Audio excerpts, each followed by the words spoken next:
यहाँ के नज़ारों के साथ चोरी के बारे में सोचने का मजा ही कुछ और है। तुम्हारे लिए एक खास काम है। एक पेंटिंग चोरी करनी है, the lady with N arm, Leonardo da Vinci की।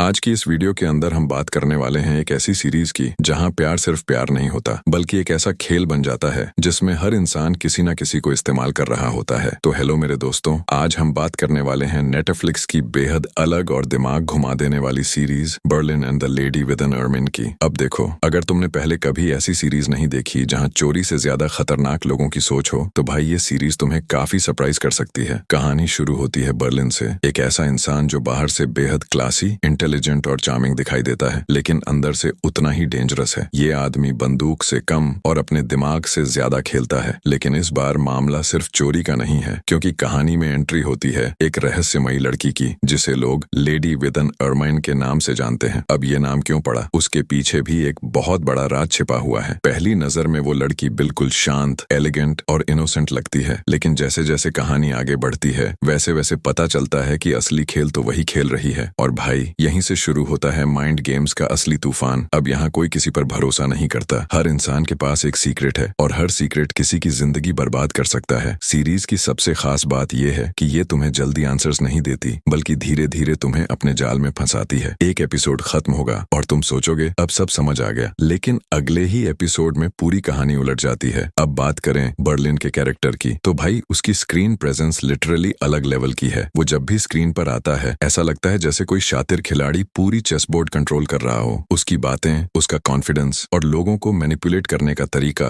सीरीज को और ज्यादा इंटरेस्टिंग बना देता है। लेकिन असली सरप्राइज है लेडी विद एन अर्माइन, क्योंकि शुरुआत में जो कैरेक्टर सबसे कमजोर लगता है धीरे धीरे वही सबसे डेंजरस बनकर सामने आता है। और सच कहूं, सीरीज का इमोशनल एंगल भी काफी स्ट्रॉन्ग रखा गया है। यहाँ सिर्फ चोरी या सस्पेंस नहीं है बल्कि बिट्रेयल, ऑब्सेशन और ट्रस्ट जैसे इमोशंस को भी काफी रियलिस्टिक तरीके से दिखाया गया है। अब सीधी बात, ये सीरीज किसके लिए है? अगर तुम्हें slow burn thriller, psychological games और इंटेलिजेंट कैरेक्टर्स पसंद हैं तो भाई ये सीरीज तुम्हें काफी पसंद आ सकती है। लेकिन अगर तुम फास्ट एक्शन और लगातार फाइट्स वाली चीजें ढूंढ रहे हो तो शुरुआत में ये थोड़ी स्लो फील हो सकती है, लेकिन पेशेंस रखने वालों को ये सीरीज अच्छा पे ऑफ देती है। और भाई इसकी सिनेमेटोग्राफी और बैकग्राउंड म्यूजिक एटमॉस्फेयर को और भी मिस्टीरियस बना देते हैं। हर सीन में एक अजीब टेंशन फील होती है जैसे कुछ बहुत गलत होने वाला है। तो ओवरऑल अगर मैं बात करूं, Berlin and the lady with an Ermine कोई सिंपल क्राइम सीरीज नहीं है। ये एक ऐसा साइकोलॉजिकल गेम है जहां हर इंसान मास्क पहनकर घूम रहा है और आखिरी एपिसोड्स तक पहुंचते पहुंचते तुम खुद डिसाइड नहीं कर पाओगे कि असली विलन कौन है। तो मेरी तरफ से इस सीरीज को मिलते हैं 4 आउट ऑफ 5। बाकी अगर आपने ये सीरीज देख ली है तो कमेंट करके जरूर बताना कि आपको सबसे डेंजरस कैरेक्टर कौन लगा। और अगर वीडियो पसंद आया हो तो वीडियो को लाइक और चैनल को सब्सक्राइब जरूर कर लेना, क्योंकि यहाँ ऐसी ही अंडररेटेड और माइंड ब्लोइंग सीरीज की बातें लगातार होती रहती हैं। तो चलिए मिलते हैं अगली धमाकेदार वीडियो के साथ। जय हिंद।